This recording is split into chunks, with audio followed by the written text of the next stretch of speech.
My dear students, I welcome you all to my class.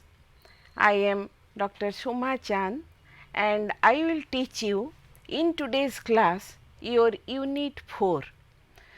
The fourth unit you have already covered the Great Revolt of 1857, Sannyasi Rebellion, Khordha Rebellion, etc., etc. Today in this class our focus of attention will be on Mahatma Gandhi and the national struggle for independence. As you know that the national struggle, it always constitutes a very glorious epoch in the history of India, because it is associated with the selfless sacrifice, devotion of the great Indian leaders along with the Indian masses. But whenever we are going to start with this nationalist movement, you are finding another name. The name is Mahatma Gandhi, who is otherwise regarded as the father of the nation. Before going to give you a brief idea on the background of Indian national movement, let us come back to the year 1885. As you know that the year 1885 is famous for the formation of Indian National Congress. Prior to that, if we look at the history of 19th century in general, we can get a brief idea about the first point, that is growth of nationalism. ঊনবিংশ শতাব্দী भारत इतिहास रे एक अत्यंत दीप्तिमंत शताब्दी कहले अत्युक्ति हेब नहीं. Why it is so called? Because it is associated with Indian Renaissance, भारतीय नवजागरण आमे जोटा कहू, एवं राजनैतिक सामाजिक सांस्कृतिक चेतनार जो जागरण घटीथिला एई शताब्दी रे एहा ही पथ सुगम करिथिला नेशनलिज्म पई. आमे जेतेबेले आम देशर स्वाधीनता संग्राम रो इतिहास पढ़िबा को जाउछु, सेतेबेले आमे निश्चित भाबरे पढ़िबा जातीयतावाद रो उद्रेक. कारण स्वाधीनता संग्राम रो मूल भित्ति हैला जातीयतावाद. जातीयतावाद हैला राष्ट्रप्रीति, देशप्रीति, देशभक्ति. आमे जदि आम देश माटी को भलो न पाइबा, आमे तार मुक्ति तार उन्नति पई आमे निजको अंततः स्वार्थ त्याग करि परिबा नाही. एवं ঊনविंश शताब्दी भारत रे it is very important that the British people they ruled India for 190 years. 1757 रे defeating Nawab Siraj-ud-Daulah in the battlefield of Plassey, जोटा को हमें पलासी युद्ध को, the foundation of English rule was given. 1757 up to 1947 a long rule of 190 years. आमे एई 190 वर्षर इतिहास को आमे दुई भाग रे विभक्त करि परिबा. द फर्स्ट 100 years 1757 to 1857 एवं 1857 गोटे dividing line. It is regarded as a dividing line or विभाजक रेखा, कारण से वर्ष संगठित होइथिला 1857 महाविद्रोह, जहाद्वारा कि गोटे घरोई कंपानी जो मैंने आमको राजत्व करथिले ईस्ट इंडिया कंपानी पाखरु भारतर शासन चलीगला इंग्रेज इंग्रेज राणी हाथ को, क्वीन विक्टोरिया हाथ को.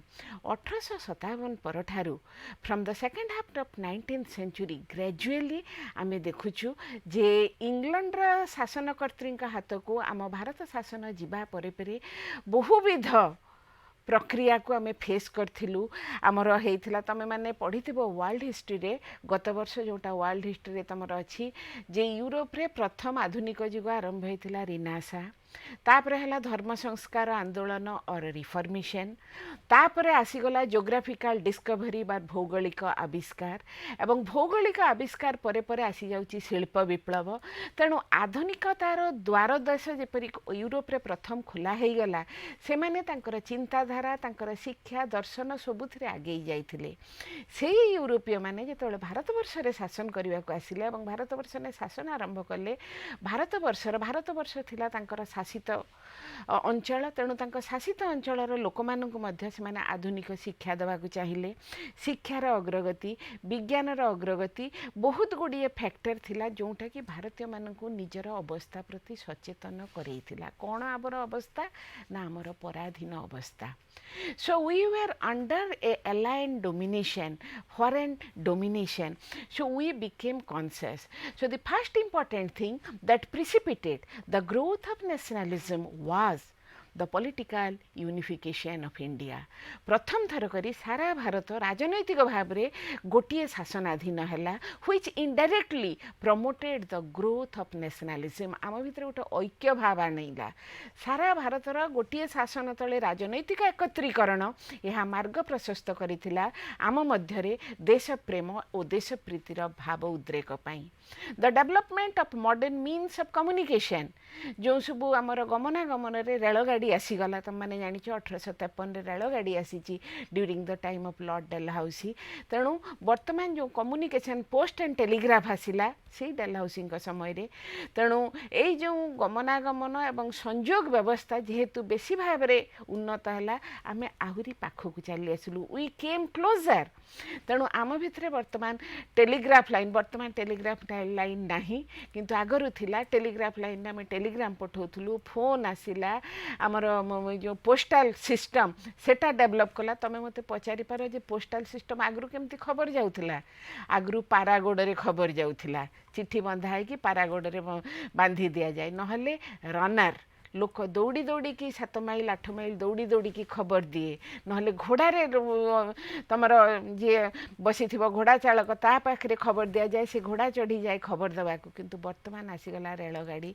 विभिन्न प्रकार जानवाहन तेणु आम आस्ते आस्ते आम भितर जो दूरत्वटा थिला सेटा क्रमश संकुचित होगाक लगिला संकुचित होगा द्वारा आम भितर गोटे एकता भाव आसिला तापरे कौन है ब्राह्म समाज Arya Samaj Ramakrishna mission theosophical society एमाने सब आसीबा द्वारा ये सब संस्था गुड़िक आसीबा द्वारा आम भितर गोटे उत्तरण भाव आसिला एवं यही उत्तरण भाव जो आमर संवादपत्र आसिला पत्र पत्रिका आसिला ये सब आसिला तुमको तो पढ़ा जीव रेस्पॉन्स इन ओडिशा ओडिशार प्रथम संवादपत्र साप्ताहिक संवादपत्र अगस्ट 4 1866 प्रकाशित होता उत्कल दीपिका एवं जार संपादक थिले गौरीशंकर राय कटक आम देखुचु जो गौरीशंकर पार्क अच्छी सेटा ही तांको नाम रे नामित तेणु आमर फर्स्ट इंपोर्टेंट फैक्टर है the second half of the 19th century it is marked with the growth of nationalism लोकों भितर गोटे जातीयतावादी चेतना आसिला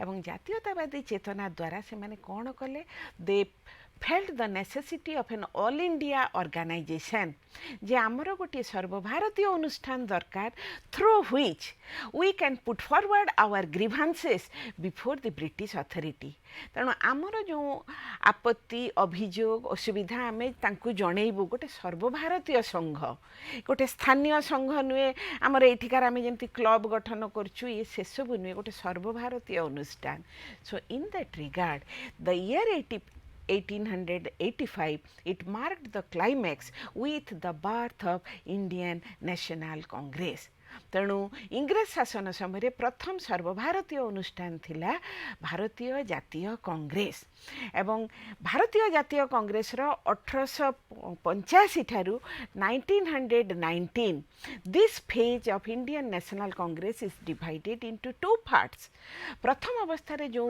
नेता माने थिले आमर मदन मोहन मालव्य थिले आमर से समय गोपाल कृष्ण गोखले थिले उमेश चंद्र बनर्जी एमानंको कुहा जाए कौन ना from 1885 till 1905 the first 20 years it is branded as the period of liberal nationalism से माने थिले उदारपंथी जातीयतावादर लोक व्हाट वाज सर कहीं तांको आमे उदारपंथी को प्रेयर एंड पिटिशन से माने तांकर जहाँ अभाव असुविधा आमर भारतीय मानकर होउची से माने पिटिशन पकई तांको प्रेयर करी जे या दया करी हमको सुविधा दिया जाऊ भारी लिबराली भारी उदार भाव में भारी संकुचित अवस्था से माने निजर दाबी उपस्थापित करुथिले that is called as the period of liberal nationalism from 1905 to 1919, it is called the period of militant extreme nationalism or period of extremism. आमे तांको कहूछु चरम जातीयतावादी. कौन चरम जातीयतावादी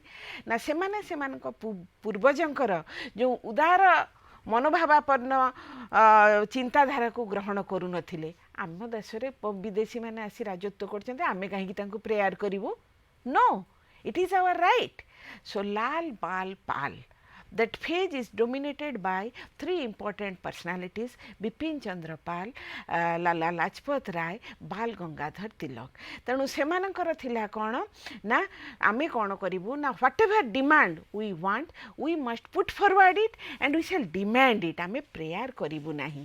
तेणु तांकर चिंताधारा एक्सट्रीमिस्ट चरमपंथी आमे तांको सेमाने कोण करथिले ना नरमपंथी नथिले. पूर्वजंकर जो नरमपंथी चिंताधारा को they rejected and they now became extremist in their ways and methods. एटा चलिला और 1905 रु 1919 पर्यंत. आम एपर्यंत किंतु असल पॉइंट को आसीना हूँ non cooperation movement and its response in Odisha. Unless and until you are acquainted with the background of the national movement, it will not be easier on your part to follow the non-cooperation movement and its response in Odisha. So you see how growth of nationalism, it constituted an important factor for the birth of Indian National Congress, and the growth of nationalism, it is found out mainly from the second half of the 19th century. The third important point is this: while Indian National Congress was passing through the phase of extremism dominated by Lal Bal Pal, the third phase is the phase of freedom struggle is called as Gandhian era. तेणु आमे जेतेबेले पढ़ुचु Indian freedom struggle साधारण भाव में आम 1885 की आरंभ करुचु because it is marked by the birth of Indian National Congress. 1885 ठारू till the achievement of Indian independence in 1947 it is marked with three important phases: the period of liberal nationalism, the period of extreme nationalism, the period what is called as Gandhian era, the rise of Mahatma Gandhi, and the year is 1919 up to the achievement of Indian independence. तेणु भारतर जातीय कांग्रेस जितेबाला तीन जन बलिष्ठ व्यक्तित्व लाल बाल पाल द्वारा अधिष्ठित होता से आम देखुचु जे आउ जड़े व्यक्ति खूब नीरवरे तांकर अभ्युदय घटुला से हेले मोहनदास करमचंद गांधी जी कि अदरवाइज आम बेसी भाव में जनप्रिय महात्मा गांधी हिसाब से. You know the history of Mahatma Gandhi early profile जानिच से केमिति गुजरात रे जन्म होते. You know his career there शिक्षा समाप्त परे से तापरे गले कौटी कि ना से जने थिले बारिस्टर तांकर से शिक्षागत योग्यता थिला लंडन रे से बारिस्टरी शिक्षा लाभ कला परे भारतवर्ष को आसिले. से समय रे दक्षिण आफ्रिका आफ्रिका महादेश रे जो देशटी अछि दक्षिण आफ्रिका सेठी गोटे फार्म रो केस नहीं से गले दक्षिण आफ्रिका को. दक्षिण आफ्रिका को जीवा परे तांकर आखि खोलिबाकू लागिला. कौन आखि खोलिबाकू लागिला ना south Africa was by that time under foreign domination. तुमको मु गोटे दुईटी शब्द या भितर मझिरे कही भौगोलिक आविष्कार जेतेबेले विज्ञानर अग्रगति घटिला एवं मु कहिछि आधुनिक युग प्रथम आरंभ हैला यूरोप महादेश रे. तेणु वर्तमान से माने नुआ नुआ पृथ्वीर नुआ नुआ स्थान को आविष्कार करने को लगिले. गुड़ा पढ़ाई तुमर भास्को डा गामा, कोलंबस, ड्रेक, मैगिलान एमाने जो माने थिले विभिन्न प्रदेश आविष्कार कले एवं कला परे उच्च शिक्षित यूरोपीय जाति से राज्य गुड़ी को जय करे से गुड़ी सब अनुन्नत थिले. से अनुन्नत अशिक्षित नूतन आविष्कृत देश गुड़िकर से माने कौन कले निजर आधिपत्य विस्तार कले जोटा को आमे कहूँ कॉलोनियलिज्म उपनिवेशवाद. A very good example is India. India was a colony of the British rule. Bharat थिला इंग्रेज मानकर अधीनस्थ गोटे उपनिवेश. तेणु एटा को कह जाए कॉलोनियल फेज. आमे जोटा कहूँ India was a colony of the British rule till it's independence in the year 1947। तेणु गांधी सेठी जाई देखले south Africa was also a colony of the British people एवं सेठी से जाई कि गोटे जिनस बेसी भाव में उपलब्धि कले the policy of apartheid and the policy of racial discrimination. Apartheid है वर्ण वैषम्य नीति। तेणु से जो कलागोरा भेदभाव से सेठी भल भाव अनुभव कले एवं जातिगत वैषम्य से माने हेले गोरा लोक साहेब से माने यूरोपीय से माने सब बेले उच्च एवं आमे माने जदियो आमे माने पूरा निग्रो मानक पुरी कला नौ भारतीय माने आमे हेलु कलर्ड पॉपुलेशन आ आफ्रिकीय माने हेले निग्रो। तेणु आमे सब बेले तांकर तले आमे हेलु तांकर अनुगत होइकि रहबु तांक तले रहबु तांक ऊपर को जाई परिबु नाही। You know that one incident occurred। से निजे गोटे जगह को गला बेले he had his ticket first class रे टिकेट काटी कि से ट्रेन रे जाउचंती। one white officer came, गोटे कलर्ड पीपल बसची से देखौचंती मो टिकेट अछि ताको पर स्टेशन रे ओल्हेई देले। Can you imagine all this things? कौन तांको दोष ना he did not belong to white category। How can he dare to sit with a white people, white officer? तेणु यही जो वर्ण वैषम्य नीति जातिगत वैषम्यर शिकार हवा पर से बहुत अभिज्ञता हासिल कले। करबा परे परे सेठी से भारतीय मानकु शिखाइले। सेठू से आरंभ करथिले जो तांकर आर प्रोटेस्ट करिवार जो येटा सत्याग्रह। तेणु सी तांकर गोटे पीसफुल वे रे आमे आमर आपत्ति अभियोग को आमे जनइबू। जा हो से 1915 रे भारत को फेरिले एवं भारत को फेरिला परे सी वर्तमान प्रथम कथा हला जे आई तांकर जे राजनैतिक गुरु थिले मालव्य से तांको कहिथिले आगे भारत को जान, भारत को न जानिले तमे कौन करिवो। मु भारतीय मानक पई किछि करिवा को चाहे। I am dedicated for India, I am dedicated for the Indians, but the very first thing that it requires that I must know India। So the first thing that Gandhiji followed was to know India and to know Indians। So first 3 years from 1915 to 1918 he went on moving nook and corner of India। Bharat रो कोण अनुकोण को बुलिबा को लागिले, भारत विषय जानिबा को लागिले। कारण भारत गोटिए it is a land of diversity. बहु भाषाभाषी, बहु धर्मावलंबी, बहु प्रकार भौगोलिक परिस्थिति जो देशर अच्छी सेटा गोटे सेमिति it is a land of diversity.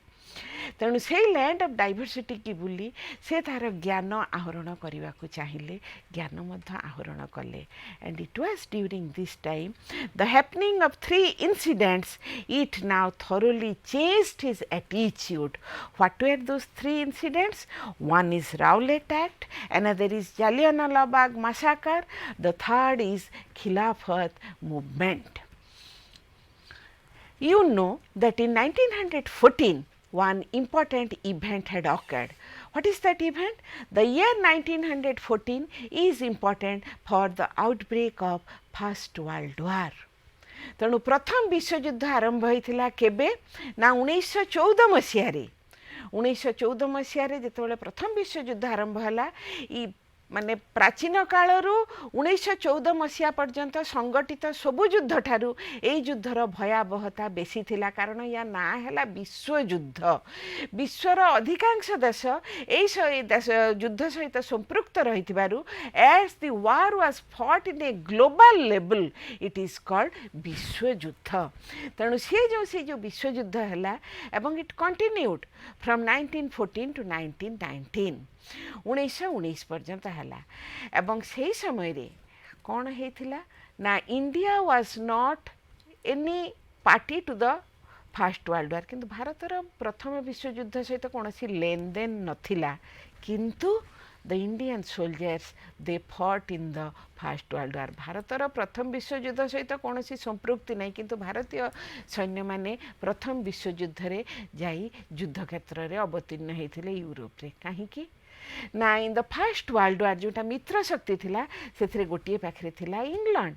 तेणु इंग्लैंड जेहेतु गोटे मित्र शक्तिर गोटे अंग थिला तेणु सी कौन कला ना जितेबाला तांकर सैन्य दरकार पड़े इंग्रेज सरकार भारत वर्षरू किछि भारतीय सैन्य को सेठारे पठेले एवं से माने मध्य मृत्युवरण कले।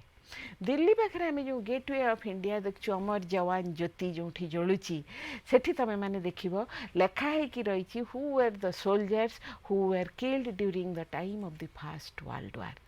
तेणु এই जो भारतीय सैन्य माने यूरोप जाइए प्रथम विश्वयुद्ध कले कांग्रेस पार्टी अन्य माने या बहुत बाधा देते आमर तो कौन उद्देश्य नहीं कि आमर कौन इंटरेस्ट भी नहीं आमर कहीं भारतीय सैन्य माने जिबे किंतु इंग्रेज सरकार पठेले तापरे परे जितेबाला युद्ध रे प्रथम विश्वयुद्ध रे मित्र शक्ति विजयी हेले परोक्षरे इंग्लैंड मध्य से विजय रे मध्य गोटे अंश थिला भारतीय कांग्रेस रा नेता माने आशा कले जेहेतु भारतीय सैन्य माने जाइचंती विजयी इंग्लैंड निश्चित भाव रे भारतीय मानकर कोनोसी डिमांड को से कौन करिवे ना से माने फुलफिल करिवे किंतु युद्ध जयलाभ परे the British government now passed an act what is known as Rowlatt act. A Rowlatt act कहीं कह जाए ना द एक्ट एटा प्रस्तुत करा जायथिला जस्टिस राउलेट जने थिले एवं सी वर्तमान गोटे एक्ट जोटा प्रस्तुत कले कौन हम ना any Indian who will protest against the British authority they can be arrested and they also can be punished without any trial. They can be arrested without warrant, punished without trial.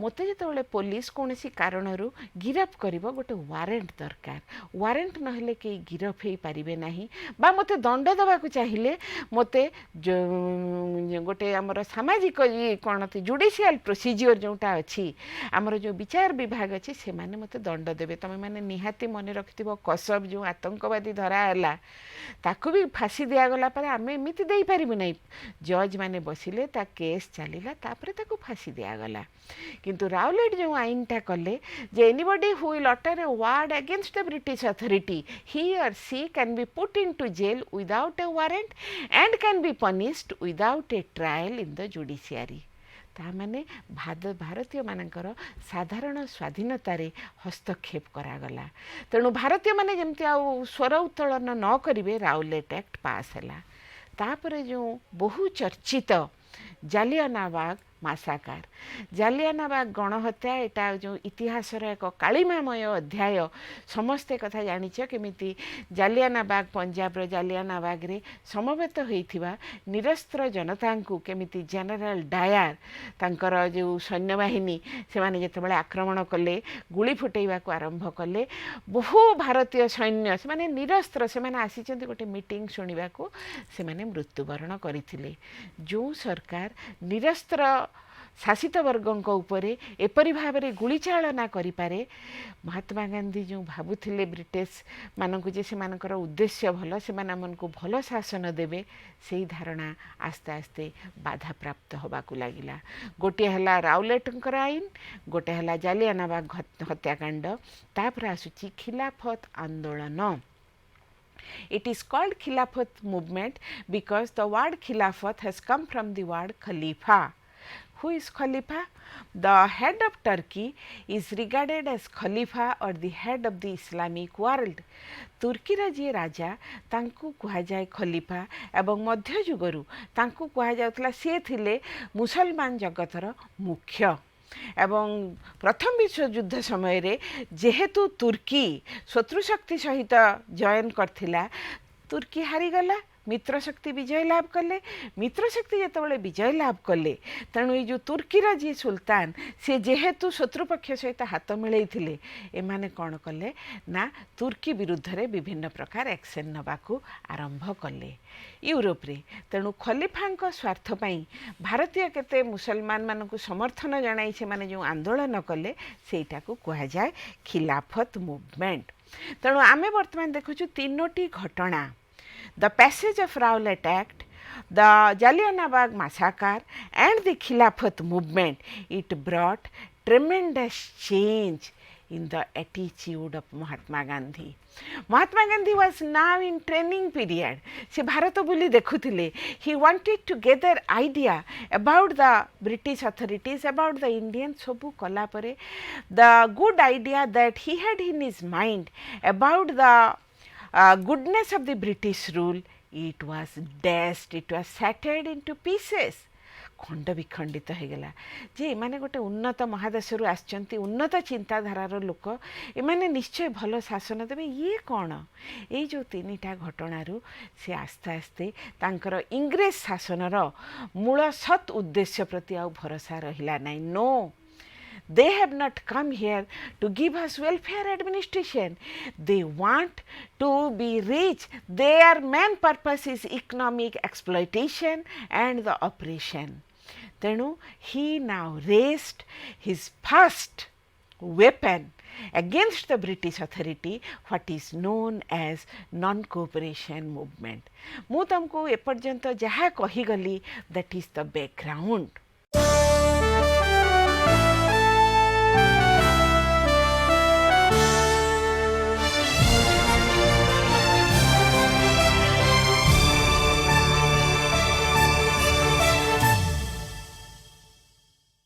The topic that is in your course is non-cooperation movement and its response in Odisha. The word non-cooperation means असहयोग. South Africa रे थिला बेले गांधीजी गोटिए नुआ माध्यम आविष्कार करथिले. साधारणतः when we research to any movement or any revolution, आमे जहा करू, विप्लव करू, आंदोलन करू, सब बेले आमे सेथिरे कोन व्यवहार करू? अस्त्र बा निश्चित भाबरे it is through violent means.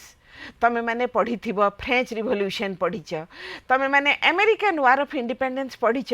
एगुडा किंतु निरस्त्र संग्राम नुहे. They are all violent struggle for independence. You know that Boston Tea Riot incident in the American War of Independence. You know in French Revolution also we come across a series of occurrences that occurred. The reign of terror. एथरे कौन हेतला? खाली रक्तपात हेतला. किंतु गांधीजी वर्तमान जो गोटे आरंभ कले जे गोटे नुआ प्रकार आंदोलन. तमे पिला माने इंग्राजी ग्रामर रे पढ़ी थिबो दुई प्रकार सेंटेंस अछि. One is positive sentence, one is negative sentence. इतिवाचक वाक्य, नास्तिवाचक वाक्य, पॉजिटिव नेगेटिव. किंतु when there is the combination of two negative sentences it makes one positive. दुईटा जदि नकारात्मक जिनस मिसी जाए गोटे सकारात्मक उत्तर आसे. कथाटी तुम मानकु मु प्रांजल भाव में बुझाई दिए. राम घर को जीव नाही बोली मना कला नाही. राम घर को जीव नाही बोली तामाने गोटे नेगेटिव आसिला, बोली मना कला नाही सेकंड नेगेटिव. दीटा नेगेटिव मिसिले गोटे पॉजिटिव आसीबो. ता अर्थ कौन? प्रकारांतरे राम घर को जीव. मु तुमको उदाहरणटी दबार अर्थ, गांधीजी's emergence in Indian politics with two negative weapons, non-violence, non-cooperation. With the implication of these two negative weapons, he now aimed at achieving a positive result, that is the independence of the country. The non-cooperation movement बा असहयोग आंदोलन जोटा विषय आम वर्तमान आलोचना करुचु, as I told you it based on two principles, non violent, non cooperation. अहिंसा